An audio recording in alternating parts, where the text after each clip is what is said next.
Assalamualaikum warahmatullahi wabarakatuh. Perkenalkan, kami dari kelompok 10 yang beranggotakan saya Viana Azizah Praktikawati, NPM 22, Yanwar Lisna Diawati, NPM 72, dan Danang Nasih Unasya, NPM 113. Di sini kami akan membahas mengenai kesehatan lingkungan. Untuk cakupan materinya itu mengenai kesehatan lingkungan hidup, faktor dalam membangun rumah, komponen rumah sehat, dan fasilitas air sehat. Kemudian yang pertama yaitu pengertian kesehatan lingkungan hidup. Menurut WHO, kesehatan lingkungan merupakan suatu keseimbangan ekologi yang harus ada antara manusia dan lingkungan agar dapat menjamin keadaan sehat dari manusia. Kemudian, sedangkan menurut Himpunan Ahli Kesehatan Lingkungan Indonesia, kesehatan lingkungan sendiri merupakan suatu kondisi lingkungan yang mampu menopang keseimbangan ekologi yang dinamis antara manusia dan lingkungannya untuk mendukung tercapainya kualitas hidup manusia yang sehat dan bahagia. Kemudian, ruang lingkup kesehatan lingkungan menurut WHO, diantaranya ada 17, yaitu yang pertama, penyediaan air minum, yang kedua, pengelolaan air buangan dan pengendalian pencemaran, yang ketiga, pembuangan sampah padat, yang keempat, pengendalian vektor, yang kelima, pencegahan atau pengendalian pencemaran tanah oleh ekskreta manusia, yang keenam, higien makanan termasuk higien susu. Yang ketujuh, pengendalian pencemaran udara. Yang delapan, pengendalian radiasi. Yang kesembilan, kesehatan kerja. Yang kesepuluh, pengendalian kebisingan. Yang kesebelas, perumahan dan pemukiman. Yang kedua belas, aspek casing dan transportasi udara. Yang ke-13, perencanaan daerah dan perkotaan. Yang ke-14, pencegahan kecelakaan. Yang ke-15, rekreasi umum dan pariwisata. Yang ke-16, tindakan-tindakan sanitasi yang berhubungan dengan keadaan epidemik atau wabah, bencana alam, dan perpindahan penduduk. Yang terakhir yaitu tindakan pencegahan yang diperlukan untuk menjamin lingkungan. Selanjutnya, faktor dalam membangun rumah. Menurut Mubarok tahun 2009, faktor-faktor yang perlu diperhatikan dalam membangun rumah ada 4. Yang pertama, tingkat kemampuan ekonomi. Individu, jika ingin membangun suatu rumah, tentunya akan mengukur tingkat kemampuan ekonominya, terutama menyangkut kesiapan finansial. Yang kedua, faktor alam. Faktor alam ini menyangkut bagaimana kondisi lingkungan alam dan sosial sekitar kita. Yang ketiga, kemajuan teknologi. Nah, untuk saat ini teknologi perumahan itu sudah begitu modern. Namun, rumah yang modern ini belum tentu sesuai dengan selera individu di masyarakat.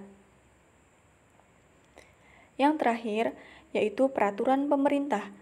Peraturan pemerintah terkait tata guna bangunan jika tidak dibuat secara tegas dan jelas, dapat menyebabkan gangguan ekosistem seperti banjir, pemukiman kumuh, dan lain-lain. Kemudian faktor-faktor yang mempengaruhi kondisi rumah sehat. Ada 4 faktor juga. Yang pertama, faktor sosial, budaya, dan sosial ekonomi. Perubahan kondisi lingkungan disebabkan oleh terjadinya perubahan demografi, sosial, ekonomi, dan sosial budaya sebagai hasil akibat dari pembangunan selama masa krisis ekonomi yang berkepanjangan. Yang kedua, pendidikan. Pendidikan merupakan segala upaya yang direncanakan untuk mempengaruhi orang lain, baik individu, kelompok, atau masyarakat, sehingga mereka melakukan apa yang diharapkan oleh pelaku pendidikan. Yang ketiga, tingkat pengetahuan.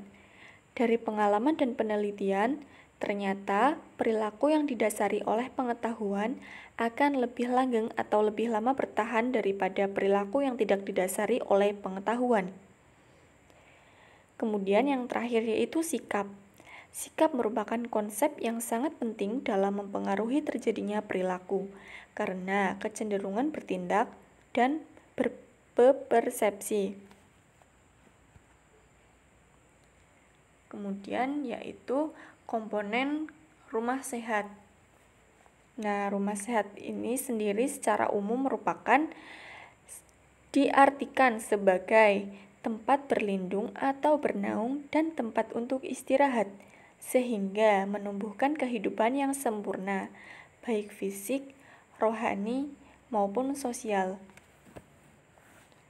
Kemudian untuk fungsi rumah, menurut Azrul Aswar, dikutip dari Rianto 2011, fungsi rumah yaitu ada 5. Yang pertama, sebagai tempat untuk melepaskan lelah, beristirahat setelah penat dalam melaksanakan kewajiban sehari-hari. Yang kedua, sebagai tempat untuk bergaul dengan keluarga atau membina rasa kekeluargaan bagi segenap anggota keluarga yang ada. Yang ketiga, sebagai tempat untuk melindungi diri dari bahaya yang datang mengancam. Yang keempat, sebagai lambang status sosial yang dimiliki, yang tentunya masih dirasakan hingga saat ini.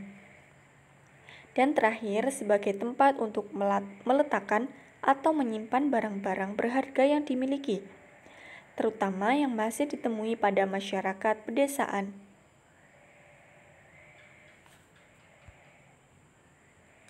Kemudian persyaratan rumah sehat menurut Winslow dan APHA, American Public Health Association, yang dikutip dari Rianto 2011.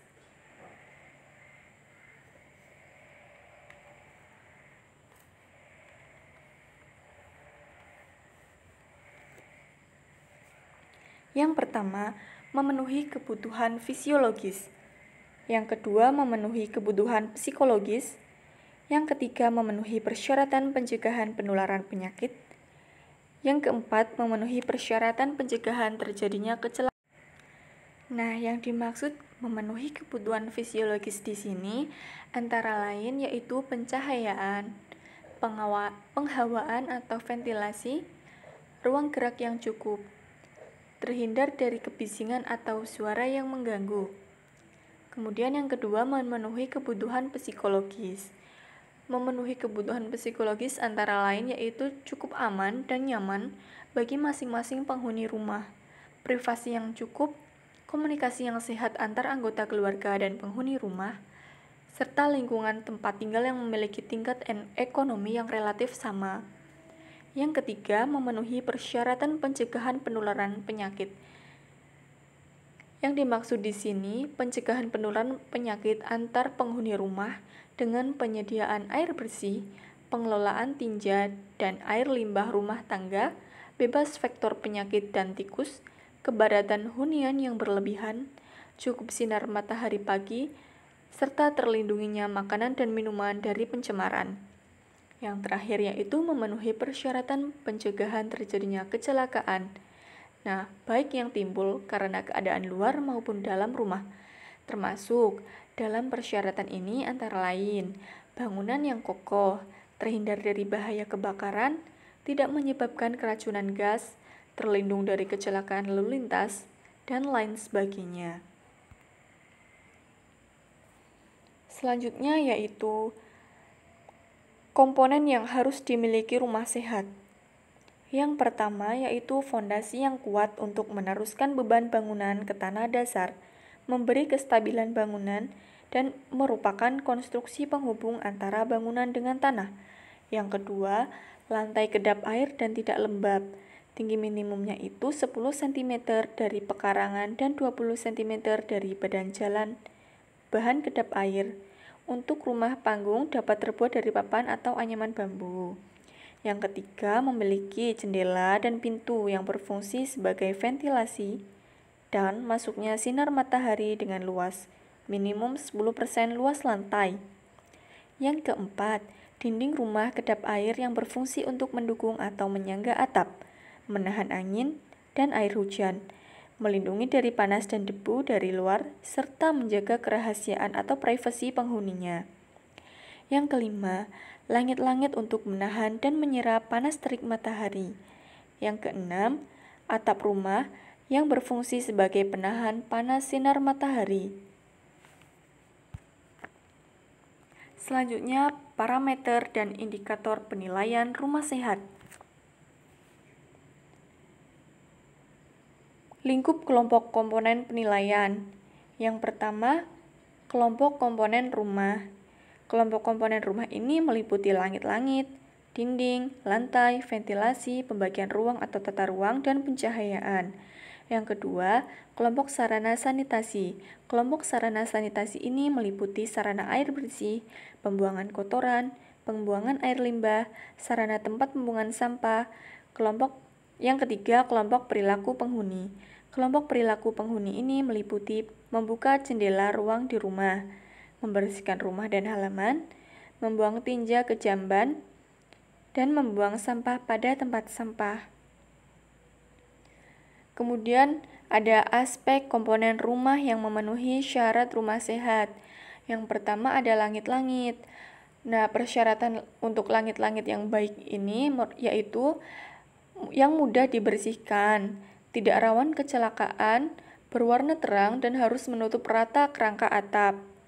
Yang kedua yaitu dinding. Nah, dinding ini harus tegak lurus agar dapat memikul berat dinding sendiri.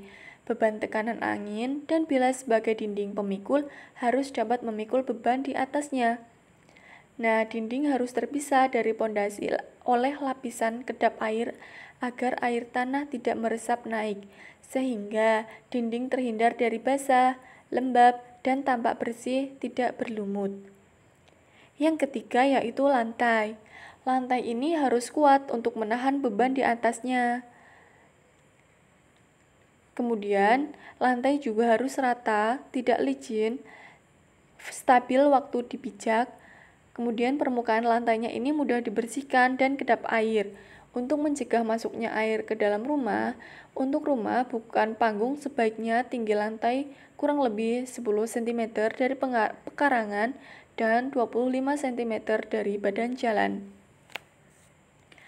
Selanjutnya, syarat pembagian ruangan yang baik. Syarat pembagian ruangan yang baik ini ada 5. Yang pertama, ruang untuk istirahat atau tidur. Nah, adanya pemisah yang baik antara ruangan kamar tidur orang tua dengan kamar tidur anak, terutama anak usia dewasa. Tersedianya jumlah kamar yang cukup dengan luas ruangan sekurangnya 8 meter persegi. Dan dianjurkan tidak untuk lebih dari 2 orang agar dapat memenuhi kebutuhan penghuninya untuk melakukan kegiatan. Yang kedua, ruang dapur. Nah, ruang dapur ini harus mempunyai ruangan tersendiri, karena asap dari hasil pembakaran dapat membawa dampak negatif terhadap kesehatan. Ruang dapur harus memiliki ventilasi yang baik agar udara atau asap dari dapur dapat teralirkan keluar. Yang ketiga, kamar mandi dan jamban. Nah, setiap kamar mandi dan jamban paling sedikit memiliki 1 lubang ventilasi untuk berhubungan dengan udara luar. Yang keempat, ventilasi. Ventilasi merupakan proses penyediaan udara segar ke dalam suatu ruangan dan pengeluaran udara kotor suatu ruangan baik alamiah maupun secara buatan. Ventilasi harus lancar diperlukan untuk menghindari pengaruh buruk yang dapat merugikan kesehatan. Yang terakhir yaitu pencahayaan. Cahaya yang cukup kuat untuk penerangan di dalam rumah merupakan kebutuhan kesehatan manusia. Penerangan ini dapat diperoleh dengan pengaturan cahaya alami dan cahaya buatan.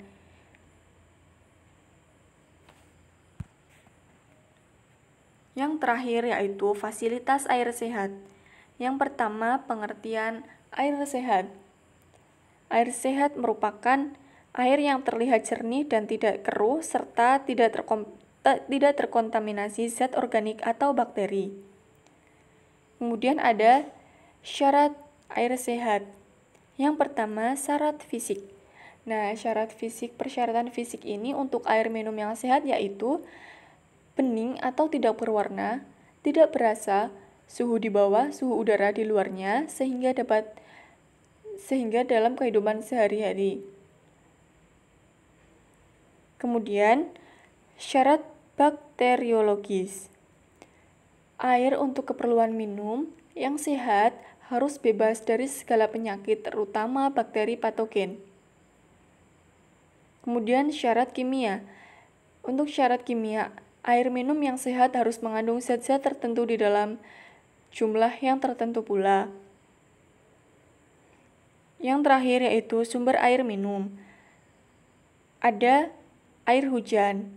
Nah, air hujan ini dapat ditampung kemudian dijadikan air minum. Yang kedua yaitu air sungai dan danau. Menurut asalnya, sebagian dari air sungai dan air danau ini juga dari air hujan yang mengalir melalui saluran-saluran ke dalam sungai atau danau. Yang ketiga, mata air. Air yang keluar dari mata air ini berasal dari air tanah yang muncul secara alamiah. Kemudian air sumur dangkal. Air sumur dangkal ini air yang keluar dari dalam tanah, maka juga disebut air tanah. Yang terakhir yaitu air sumur dalam. Air ini berasal dari lapisan air kedua di dalam tanah. Nah, dalamnya dari permukaan tanah ini biasanya di atas 15 meter. Oleh karena itu, sebagian besar air sumur dalam ini sudah cukup sehat untuk dijadikan air minum yang langsung atau tanpa proses pengolahan. Kemudian ada pengolahan air minum secara sederhana. Pengolahan secara alamiah. Pengolahan ini dilakukan dalam bentuk penyimpanan dari air yang diperoleh dari berbagai macam sumber, seperti air danau, air kali, air sumur, dan sebagainya. Yang kedua, pengolahan air dengan menyaring. Penyaringan air secara sederhana dapat dilakukan dengan kerikil, icuk, dan pasir. Yang ketiga, pengolahan air dengan mengalirkan udara. Tujuan utamanya yaitu untuk menghilangkan rasa serta bau yang tidak enak, menghilangkan gas yang tak diperlukan, misalnya CO2, dan juga menaikkan derajat keasaman air. Kemudian, aspek komponen rumah yang memenuhi syarat rumah sehat.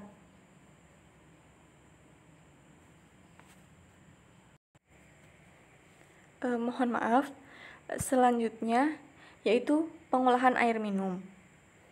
Nah, dilihat dari konsumennya, pengolahan air pada prinsipnya dapat digolongkan menjadi dua, yakni pengolahan air minum untuk umum dan pengolahan air minum untuk rumah tangga.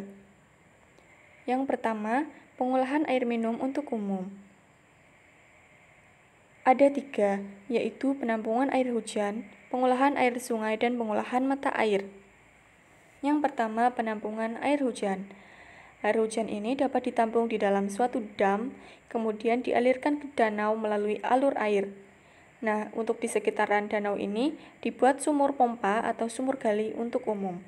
Air hujan juga dapat ditampung dengan bak-bak ferosmen dan di sekitarnya dibangun atap-atap untuk mengumpulkan air hujan. Yang kedua, pengolahan air sungai. Air sungai dialirkan ke dalam suatu bak penampung. 1. Melalui saringan kasar yang dapat memisahkan benda-benda padat dalam partikel besar. Bak penampung 1 diberi saringan yang terdiri dari icuk, pasir, kerikil, dan sebagainya. Kemudian air dialirkan ke bak penampung 2 serta dibubuhkan tawas dan klor.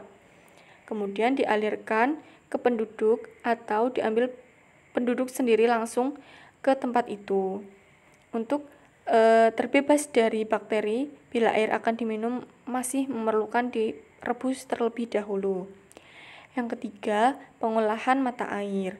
Mata air yang secara alamiah ini timbul di desa-desa perlu dikelola dengan melindungi sumber mata air tersebut agar tidak tercemar oleh kotoran. Dari sini, air tersebut dapat dialirkan ke rumah-rumah penduduk melalui pipa-pipa bambu atau penduduk dapat langsung mengambilnya sendiri ke sumber yang telah terlindungi tersebut. Kemudian pengolahan air minum untuk rumah tangga. Ada air sumur dan air hujan. Air sumur pompa, terutama pada air sumur pompa ini yang sudah dalam, cukup memenuhi persyaratan kesehatan. Untuk syarat air sumur agar tidak tercemar yaitu harus ada bibir sumur agar bila musim hujan tiba, air tanah tidak akan masuk ke dalamnya. Yang kedua, pada bagian atas kurang lebih 3 meter dari permukaan tanah harus ditembok agar air dari atas tidak dapat mengotori air sumur. Yang ketiga, perlu diberi lapisan kerikil di bagian bawah sumur tersebut untuk mengurangi kekeruhan. Kemudian air hujan. Tiap-tiap keluarga dapat melakukan penampungan air hujan dari atapnya masing-masing melalui aliran talang. Pada musim hujan, hal ini tidak menjadi masalah, tetapi pada musim kemarau mungkin menjadi masalah. Nah, untuk mengatasi keluarga memerlukan tempat penampungan air hujan yang lebih besar agar mempunyai tandon untuk musim kemarau. Sekian presentasi dari kelompok kami. Kurang lebihnya mohon maaf. Wassalamualaikum warahmatullahi wabarakatuh.